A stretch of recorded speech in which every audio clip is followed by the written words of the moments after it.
네, 안녕하세요. 네, 전자신문을 통해서 토픽의 깊이를 더하는 전자신문 브리핑 시작하도록 하겠습니다. 오늘은 4월 5일이고요. 월요일이에요. 오늘 첫 기사는 CITS예요. 그래서 그 예전에 CITS 기사는 제가 여러 가지 통신 규격에 관련된 내용 때문에 소개를 몇 번 해드렸는데요. 일단은 웨이브 그리고 CVTX 중에서 유럽과 그리고 미국에서 특히나 이 CVTX 쪽으로 기울고 있다라는 기사를 소개해드린 적이 있습니다. 아마 기억하시는 분들 있으실 텐데 모르시는 분들은 예전에 제가 촬영해 놓은 내용들이 있으니까 그 내용을 가지고 한 번 더 보셔도 좋을 것 같습니다. 우리나라에서 그때 기사 소개를 해드리면서 우리나라는 CITX의 투자 계획은 있지만 이런 기술에 대한 부분이 좀 지연이 되어서 실제로 착수가 지연이 되고 있다는 부분들 설명을 좀 드렸었는데요. 최근 한 1년 사이에 이 기술 규격에 대한 부분이 굉장히 여러 가지 좀 바뀐 부분들이 있다고 합니다. 네. 그래서 보면은 이제 CITS는 다 알고 계시죠. 그래서 차량과 차량과 인프라가 서로 정보를 주고받으면서 교통 효율성과 안전성을 높이는 기술이에요. 그래서 ITS랑 구분해서 봐주시면 좋을 것 같고, 키워드는 협력, 그런 부분들이 있고, 그리고 이게 사업 시작에 이제 통신 방식이 말씀드린 대로 발목을 잡았다는 부분들 소개를 좀 해드렸는데, 최근에 이제 국토부에서 이제 설계를 발주하면서 향후에 통신 방식이 바뀔 수 있다는 부분들을 열어놓고 설계를 해라.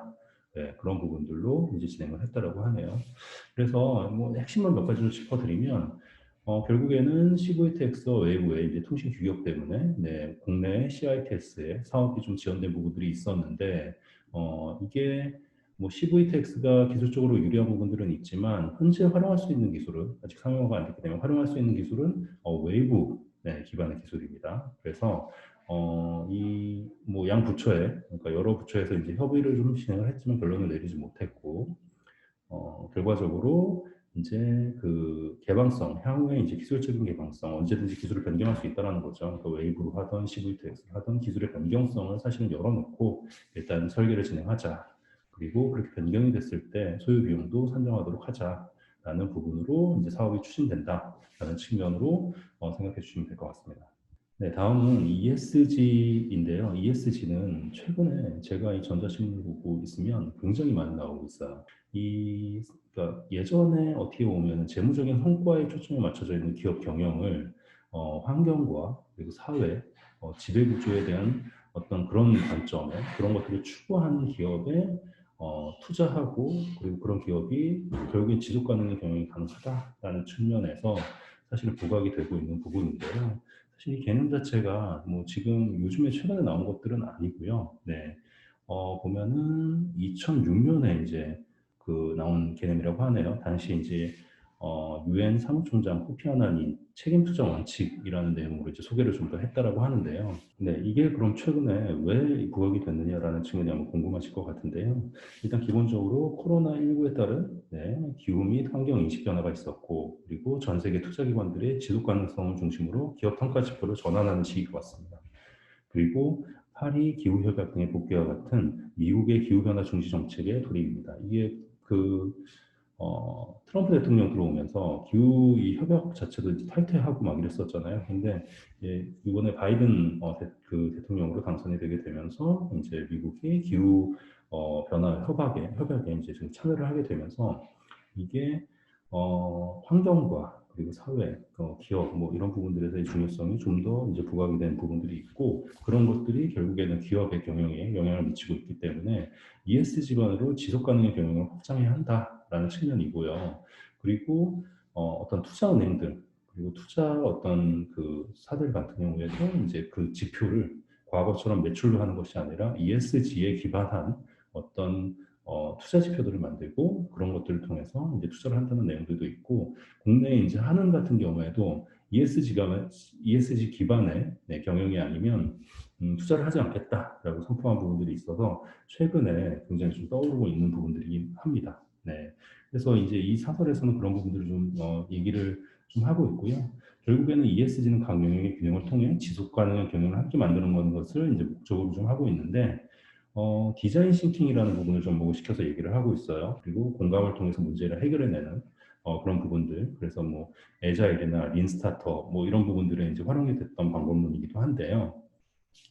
그래서 이런 디자인 싱킹이 총체적 관점에서 기업이 안고 있는 문제를 함께 해결하고 새로운 변화의 흐름을 주도하는 ESG 리더들 포함한 전 세계가 좀 더 인간 중심적인 관계를 만들어가는 데 이제 도움이 될 수 있다라고 해서 일단은 사람들의 공감의 측면에 있는 이 디자인 싱킹을 접목을 해서 ESG에 적용을 해야 된다라는 측면으로 이해해 주시면 될 것 같습니다.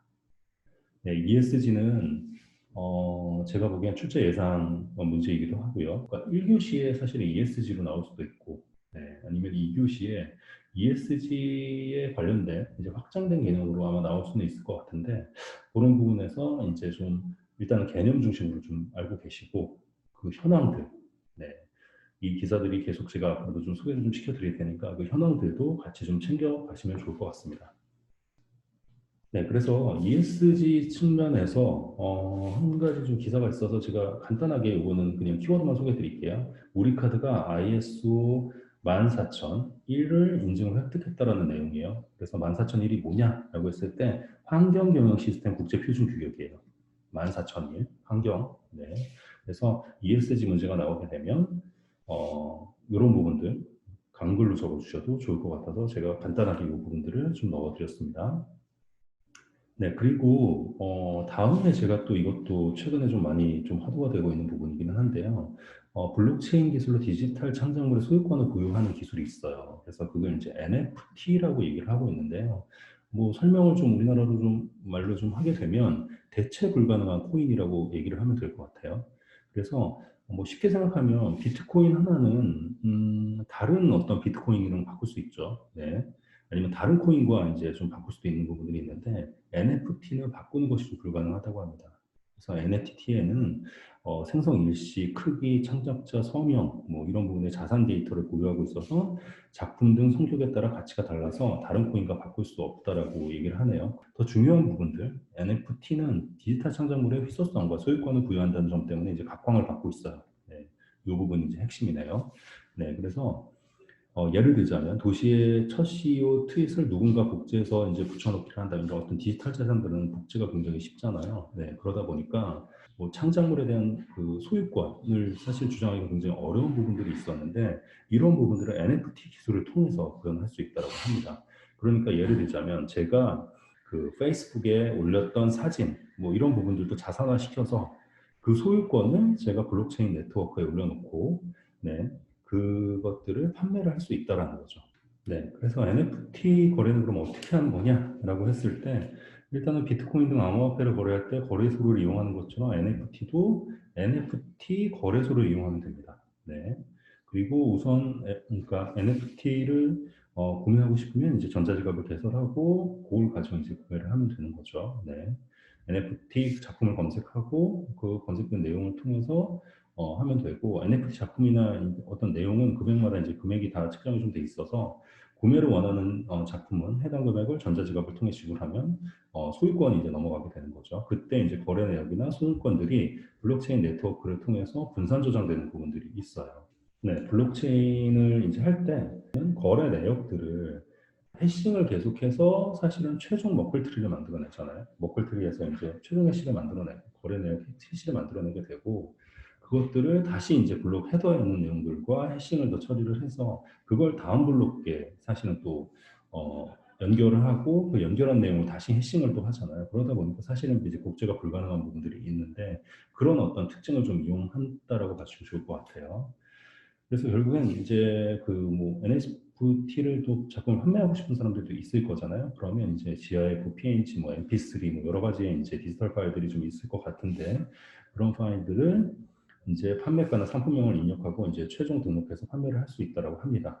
그래서 앞으로는 어떻게 보면 내가 찍었던 사진, 뭐 2010년도에 아니면 내가 뭐 정말 어렸을 때 찍었던 사진도 디지털화해서 그 소유권을 주장할 수 있는 NFT를 통해서 주장할 수 있는 부분들이 있다라고 좀 하고 있고요. NFT가 뭐 굉장히 좋은 기술, 어떻게 보면 이런 소유권을 주장하고 저작권을 주장하는 데 있어서 굉장히 좋은 기술이기는 하지만 실제로 거래에 이제 제한이 없기 때문에 또 누구나 이용할 수 있다라는 장점이 거품 또는 이제 투기적인 시각에서 좀 우려되는 목소리도 좀 있다. 예, 왜 그러냐면 이제 자금을 뭐 불법적으로 세탁하려고 한다든지 이런 부분에 이용을 받을 수 있다라는 부분들은 이제 어떻게 보면 네, 단점이 될 수도 있겠죠. 이것도 제가 출제 예상 문제로 사실 생각하고 있습니다. 이 NFT가 네. 그래서 혹시 뭐 꼭 나오지 않더라도 이 NFT는 저작권, 소유권, 뭐 블록체인 뭐 이런 부분에서 블록체인의 응용 서비스로 좀 알고 계시면 좋을 것 같습니다. 네, 오늘 준비한 건 여기까지고요. 네, 하루 잘 보내시고 학습 지속적으로 하시는 것 잊지 마세요. 네, 감사합니다.